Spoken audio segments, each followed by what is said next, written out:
Hi, everybody. Welcome to the Apocrypha Apocalypse. I am Gary Machuda, and since I'm currently gearing up for our next series, we just finished a series on Lutheran reception of the Apocrypha, Old and New Testament, and I'm working on the material for the next series. I want to switch gears and give you some this week that is kind of fun and also in line with our work on the Old Testament canon. And so I'm going to critique a video or a guest spot. We're not going to do the whole thing, just a small segment of it. It's from the Alisha Childers show on the channel by the same name.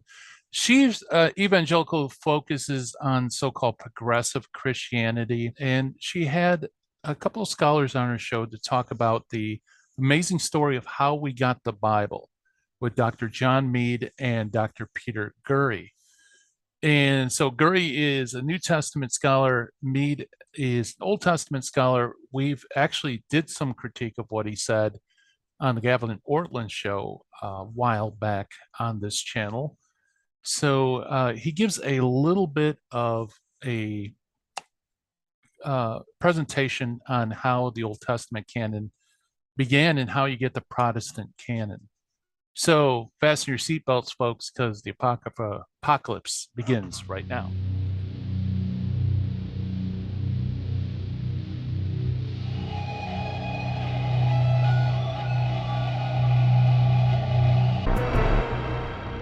Okay, so we're going to look at this program. Like I said, it's titled The Amazing Story of How We Got the Bible with Dr. John Meade and Dr. Peter Gurry. They're trying to defend the evangelical canon of the Old and New Testament. Of course, we both share the same New Testament canon.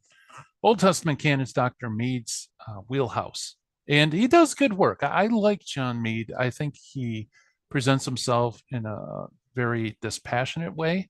I think he certainly has his work cut out for him because he has to defend something I don't really think is defensible, namely the Protestant Old Testament canon. So that being said, I enjoy his work. He is a scholar. He's done a lot of good work. I appreciate it, although I don't agree with everything he says. And I also want to extend him some grace because this is a live program. And if you do live programs, you realize uh, the nerves are up, the lights are on, people are listening to you. The host might throw a curveball, and sometimes you can slip up, you can misspeak, you can do all sorts of stuff. So whenever I critique a live program like this and not like a formal presentation, I tend to give it more grace because you can screw up on a formal presentation, but a live program, that's a lot easier. So I don't want to nitpick, but I thought it would be fun just to give some opinions about this. So the topic of the Old Testament canon comes up. They were talking previously about the formation, writing, stuff like that, the Hebrew language. So here's the issue of the canon. Let's talk about Canon. We've talked about kind of just a real 30,000-foot flyover on how it was copied and how the manuscript, how we kind of piece those manuscripts together to understand what the original wording was. We're getting as close as possible on that. But let's talk about Canon. How was the Old Testament canon formed? And particularly, a question that I've tried to investigate a bit is what exactly, when Jesus was quoting the Old Testament scriptures, or the Jewish scriptures, right? What was the canon in Jesus' day for the Old Testament? I mean, I think, obviously it's going to be the law, but the Torah would be pretty established by then. But what outside of the Torah, what did Jesus think the Old Testament was? Okay, this is an excellent question, but Alicia, if you're trying to determine what was the canon of scripture during Jesus' day, you realize you're making a whole bunch of assumptions if you're just going to be reading the New Testament. For example, you assume that there is only one canon in operation within Judaism. That does not seem to be the case according to modern scholarship. There were many different canons held by different groups of Jews. So that's one assumption you're making. The second one is you're assuming that there was a conscious effort on the part of the writers of the New Testament to make reference or quote every single book within the canon, which of course is preposterous. There is no such effort. It's been long recognized there's lots of Old Testament books that aren't quoted in the New Testament. So if you're trying to eavesdrop on the New Testament and determine the canon, uh, that's not a great way if that's all you're going to look at. Um, Although that does mean that when we look at New Testament usage, it's not helpful for seeing the authoritative use of certain books, and therefore we could say these authoritative books are canonical in the modern sense. But never. But like I said, I don't like using the term canonical. I prefer to use it in context of the period in which it's used. So let's hear what Dr. Meade has to say in answer to this. Yeah. Well, these are the questions, aren't they? Yeah. No, yeah.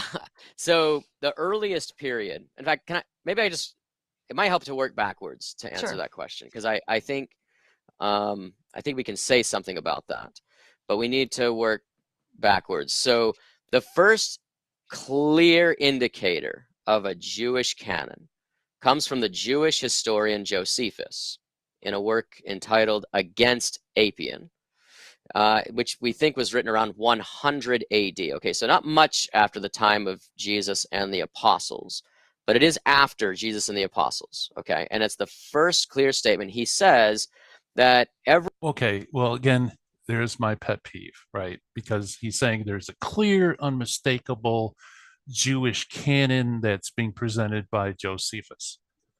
The problem is the Jews never used the word canon. He's kind of interjecting Christian terminology and late Christian terminology into the discussion.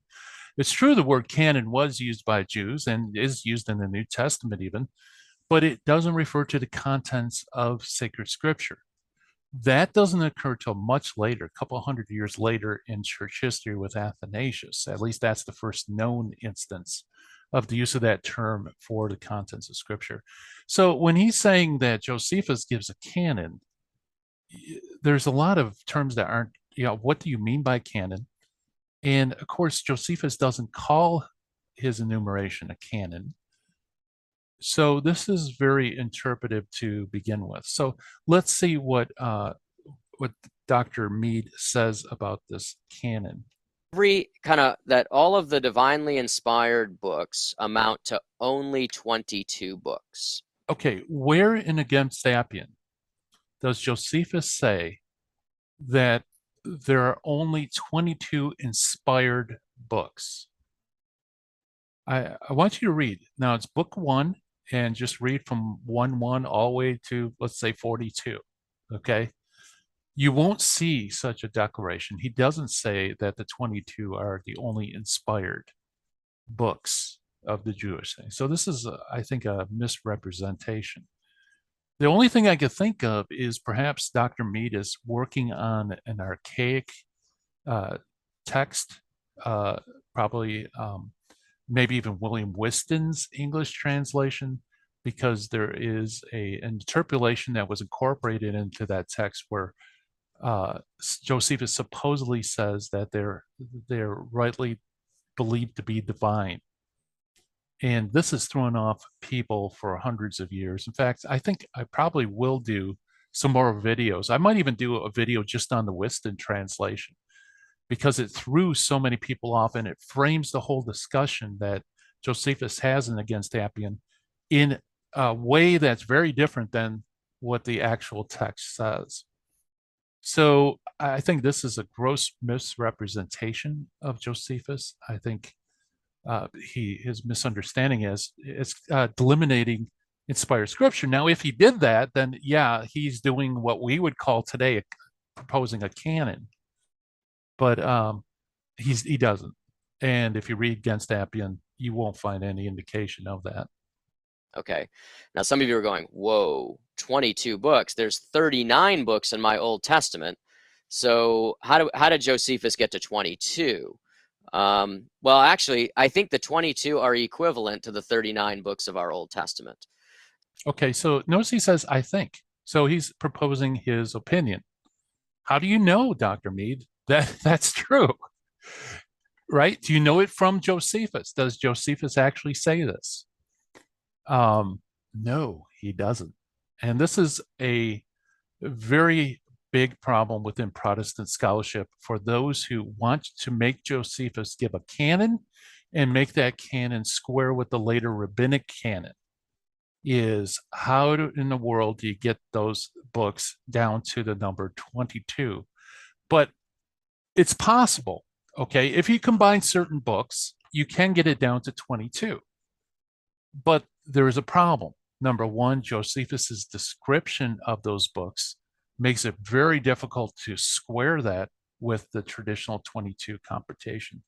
And I think even more devastating is the fact that you have to prove that certain books were combined in order to make that 22 book combination. In other words, what Dr. Meade is proposing is he's taking evidence that's much later than Josephus, where the Jews seem to combine certain books, and assumes that Josephus did the very same thing in the face of evidence to the contrary. Okay. In other words, let's take, for example, the combination of Judges and Ruth. Now, in order to get to 22, most people who do this say, well, Judges is often combined with Ruth, and it's counted as one book. And so Josephus must have done that in order to get to 22. Well, when you look at the evidence for combining Ruth with Judges, what you find is very early evidence that the two were always separated. For example, Melito Sardis, when he gives a list, he separates distinctly Judges from Ruth, and he counts them as two books. And there's other evidence too. I believe Baba Bathra does it. I could be wrong there. But others as well. And this is all early evidence that these books were actually separated. So it's a very complex configuration that you have to go through to get to the 22. And then you have the added problem of proving that that combination was operative in Josephus's day, and indeed he actually used it. All of that is a lot more than just saying, well, yeah, we got 39 books and he says 22. How do we get there? Well, they combine books in certain ways and you end up with 22. Well, presto changeo, this is the Protestant canon.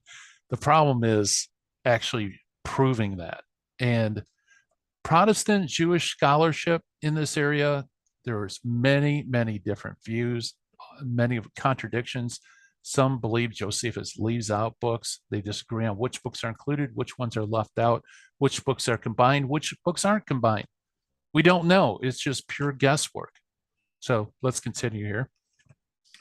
So what Josephus is doing is he's engaging in a numeration scheme where books are counted as double. Okay, so we have like 1st and 2nd Samuel, 1st and 2nd Kings, 1st, 2nd Chronicles. All of those books are counted as one book. Okay, so we can crunch some numbers that way, can't we?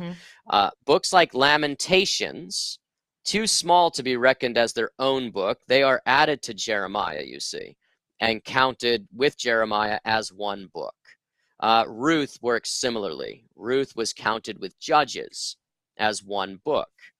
Yeah, and like I said, if you look at the history of the combinations, that is a very tenuous speculation. According to this 22 book scheme. And then finally, the big one is the 12 minor prophets are actually, they were short enough to be all fit together on one scroll. So we actually have a book of the 12 prophets. Okay, so once you crunch all those numbers, the 39 books actually becomes 22 pretty quickly. So here's a clear statement of canon. Fine, that's great. But how do you know that was what Josephus did? You can't just say, well, he says 22, right? I mean, you have to demonstrate all those combinations and that he is giving a special configured 22 book canon, as opposed to what he actually says, which is it's 22 books, right? So do you actually follow what Josephus says, or do we follow a scheme that we think might be at work with Josephus? Well, either one's plausible, and that's the problem. And yet this is supposed to be, a clear and unmistakable canon that squares exactly with the Protestant canon. It's, I don't want to say it's misleading, because after all, he's just giving a quick, super soundbite type apology or presentation of how he believes the canon is established. But just realize, folks, if you watch this channel, there's a lot more argumentation that's needed to connect all those dots. No, he says only 22 books. This is an exclusive testimony, okay? He knows there are other books out there. In fact, he's used other books to write his own histories, but only 22 books are afforded the status of divinely inspired, okay? Okay, again, he doesn't say they're divinely inspired, Josephus. And he does segregate the 22 books as opposed to later histories, and he's absolutely right. Josephus does that. I think it's 138, if I remember, against Appian. But segregating these, he insists that he segregates them because of inspiration, which isn't there in the text. I think there's a much better explanation of why he segregates the 22 books from the later histories. But all the histories are prophetic histories, and so they're all inspired. So this distinction that only the 22 are inspired, I think actually goes against the thought and argumentation of Josephus and against Appian. And like I said, I don't know, maybe I've already done a video on this. I might revisit it because I'm trying to put together a scholarly article on the subject. So there's a lot to say here. But yeah, unfortunately, I think he totally mischaracterizes what's going on in against Appian. Okay, for someone like Josephus. Mm-hmm. As soon as you fast forward even just a little bit further into the 2nd century, the earliest Christian canon lists also seem to reflect this 22-book tradition. Now, notice what he said, the earliest Christian canon list, the earliest Christian canon list. So what does he mean by that? Does he mean that the earliest lists that were written by Christians? Or is he saying that they're lists that Christians accept? Understanding Dr. Meade's position, I think he would agree with both. He would say they're written by Christians and they're showing the books of the authentic Old Testament, which Christians should accept. But this is a very important point, because people can make up a list and not necessarily propose a list that they believe is the authentic canon. For example, in my 2 books on the canon, Why Catholic Bibles Are Bigger, the Case for the Deuterocanon, somewhere in there, I'm sure I made a list of the books that Protestants accept. But if somebody in the future got a hold of a fragment from my book and they saw that list, they would be wrong to infer that since I, a Catholic, proposed these books as the Old Testament books, that this is the canon that was accepted by Catholics, right? That would be totally wrong just because I'm Christian. Well, as we'll see with his Christian canonical list, we're going to see the same kind of, I believe, misidentification going on. So Melito of Sardis, around 170 AD, he travels from Turkey back to the land of Israel. He learns probably from other Christians, greatly influenced by Jewish views on these things. He learns that there's basically, he doesn't give a number, but his list of books kind of assumes a 22-book canon. Okay, yeah, it's 22 if you omit Esther. And by the way, he separates Judges and Ruth. Yeah, but Dr. Meade, that's got to bother you. If you think about it, how is it that a Christian bishop doesn't know which books are being read in his synagogue? How could he possibly not know the authentic canon?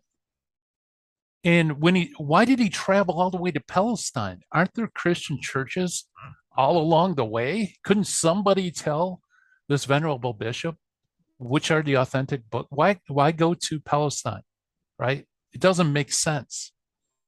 I personally believe that If you study, and we've done videos on Melito Sardis, so check it out. I'm not going to get into the correct interpretation, but I think what you have with Melito is he's trying to determine which books the Jews accept as scripture.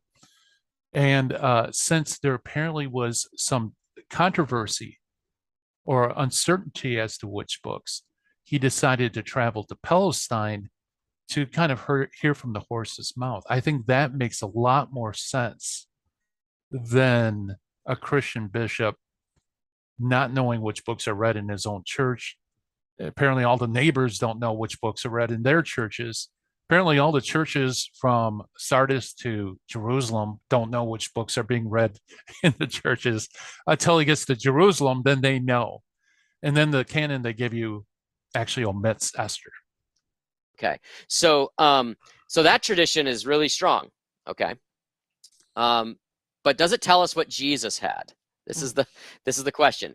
So what scholars do is they try to go behind Josephus's statement. They say, okay, well, Josephus says all Jews everywhere at all times have only had these 22 books. Yeah, he doesn't say that though. Yeah, once again, this presentation, it's almost like he didn't read Against Appian, but read something about Against Appian. He doesn't say that. He actually says that from infancy, the Jews know that there are 22, I believe, or something like that. And this is innate that they know this, that these are they contain the dogmata, the doctrine of God. He's not really making a universal statement. I think what he tried to do, and again, we'll extend him grace because this is a live program. I think what he was trying to do was to hearken to a common apology that Josephus assumed that all the Jews would agree with his assessment. Okay, and so therefore it was universally accepted. And I think that's a lot stronger than what he said. I don't think. I don't know, maybe if you parse the words and use a flow chart or something, you could probably come to that assessment. I personally don't think so, but I think that's actually a stronger case to just say he assumes that all Jews would know that there would be 22 books such as these. But again, then it comes down to, well, why does he distinguish the 22 books? It's not because they're inspired and no other books are inspired. It really has to do with his overall argument against Appian. And again, watch the series I did, and I'll explain that in detail. But ultimately, I think what he says is correct. That if you ask a Jew how many books, even if there was different canons, as long as it's not Sadducean or Samaritan, if you go to rank and file Jew, and you ask how many books contain the history from the creation of the world to Artaxerxes, they would say 22. Okay. So, but that doesn't mean it's a closed canon, see, because he still hasn't established the premises about Josephus believing them to be inspired and that only the 22 books are inspired. All right. So, yeah, so lots of problems. And we test it. Let's go to the Dead Sea Scrolls. Okay. There's no canon list of books, unfortunately, coming out of Qumran. What we have are manuscript remains. And the good news is that every book of our Bible is found at Qumran, right, in some fragmentary form or another, except the book of Esther, though. Esther's not actually found at Qumran. So that opens up a little bit of a question as to what was the status of Esther at the time of the Qumran community. This is just before the time of Jesus. So, of our Bible, every book of our Bible is found at Qumran except Esther. So this means that Esther was questioned. What's our Bible? The Protestant Bible, obviously. Is only the books from the Protestant Bible found at Qumran? No. Sirach's found there. Tobit. Also, the 6th chapter of Baruch, known as the Epistle of Jeremiah, is there too, as well. And, if you want to even have a more expansive canon, Book of Enoch's there. So, yeah, at least I think it is. But anyway, yeah, okay. So what does that tell us? So let's just leave that to the side for now, okay? Okay. But then there are other ways of getting at this. What about the Jewish philosopher named Philo of Alexandria, right? So he lives just before the time of Jesus, maybe contemporary with Jesus, but he doesn't live in the land of Palestine or Israel. He lives in Alexandria, Egypt. What's his canon? Well, again, unfortunately, Philo doesn't give us a list of books, but he does give us a whole lot of quotations. So scholars have scoured the writings of Philo. What books does he quote as scripture, or which ones can we assume he thought were divinely inspired? Well, he clearly thought Moses was inspired. He cites the Torah or the Pentateuch, the first 5 books of Moses, just thousands of times. About We know he 5,000, thinks that the law is established as canon. But I think. what about the other books? Well, that's when things get dicey, because he doesn't quote all of our books. But what's interesting is the books that he quotes as scripture are only the ones in our own canon, Alisha. So he will say that Jeremiah is inspired. He will make comments about Isaiah and Zechariah. He makes comments about Solomon and David as inspired authors. Okay, so many of the books, just not all of the books, are attested by Philo as being divinely inspired. Then we come to our new... But actually, quite a few aren't. And he also alludes to deuterocanonical books. But notice this is just an argument from silence. It's just, he doesn't cite these books. So obviously the only ones he cites as scripture are the ones that we accept. So what does that mean? It just means certain books within the Protestant and Catholic canon are inspired scripture. Okay, fine. That doesn't help. Well, anyway. New Testament, because that's the last piece of early evidence for this. What books do the New Testament authors quote? Okay, and what we find there, of course, is that mostly they quote books found in our Old Testament canon. The number of times Jesus and the apostles quote from Deuteronomy, Psalms, Isaiah, right? It's just all over the place. But even lesser books like Daniel quoted, alluded to often, but like no quotes of Ecclesiastes. No quotes of Esther. Okay, so there are still some unknowns. And so although I think the Jewish canon probably comes together in the 1st century AD, I do wonder what sometimes when Jesus and the disciples are sitting around the fireplace at night, are they even discussing Esther? Yeah. They might be. But it's a really, from an evidential standpoint, it's a really open question. Yeah, I don't know how he reaches that conclusion. How does he move from a closing of the canon in the 1st century when there's no positive evidence for Esther in the New Testament? There is omission of Esther in Qumran. There's no fragments of Esther that have been found. And Melito Sardis, the earliest Christian list, doesn't have Esther, which apparently got from Palestine. It's until the 2nd Christian century, late in the 2nd Christian century, I believe, that you get the Baba Bathra, and I believe Esther is mentioned there. Josephus doesn't explicitly mention Esther, but it would be Artaxerxes that would affirm it. So in light of that evidence, where you have only 1 or 2 relatively late, I mean, how do you say, therefore, the canon was closed, even though we don't really have evidence for 1 proto-canonical book, if not more? To me, it just doesn't add up. It adds up if you really, really want the Protestant canon to be true.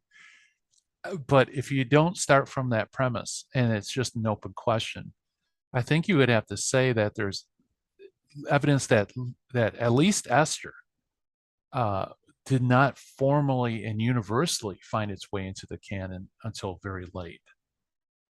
And that means it wasn't closed unless Esther really shouldn't be in the Bible. Because obviously it was a book that was added after it was closed. So I don't know. Maybe I'm nitpicking. My apologies if I am. Okay, Yeah. as to whether that book's being talked about. But I do think that the canon is coming together and really does crystallize in the 1st century AD, which is what allows Josephus to make his statement at the end, and many of the early church fathers to talk about the Old Testament, in a fairly solidified form. Yeah, notice the qualifiers fairly, sort of, kind of, forming, crystallizing. But it's definitive.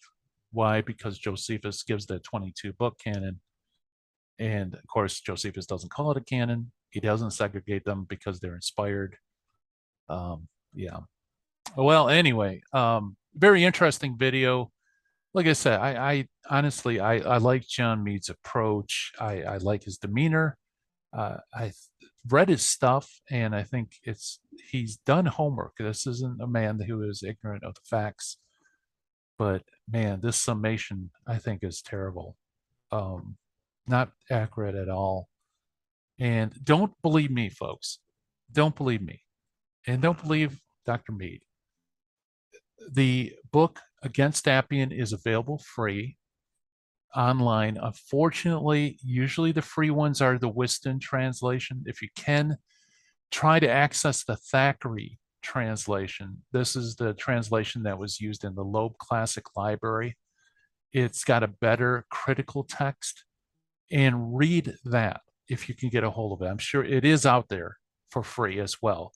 So beware. Don't do the Whiston. Get the Thackeray, because that's actually a good critical English translation of a good critical Greek text. Read Against Appian all the way to chapter 43 or 44, whatever, until you want, and judge for yourself. Is he talking about inspiration? Is he segregating these? God willing, I'll have my scholarly article on this done, but I've already treated it in summary form in my books as well. And I'll be able to lay out a case where really, I think a lot of really good Protestant scholars sign on to my premises, but they won't make the conclusion. They'll sneak a canon and stuff into their discussions on Josephus. All right, so that's enough. Thank you so much for watching. By the way, if you like this video, please do the thumbs up, press like, tell your friends, sub to the program. Tell your friends and sub. Tell your friends and sub, because that increases our visibility on YouTube and it helps get this information out to people who need it. So in the next time, I'm Gary Machuda. Thank you so much for watching. Have a great week. Bye-bye.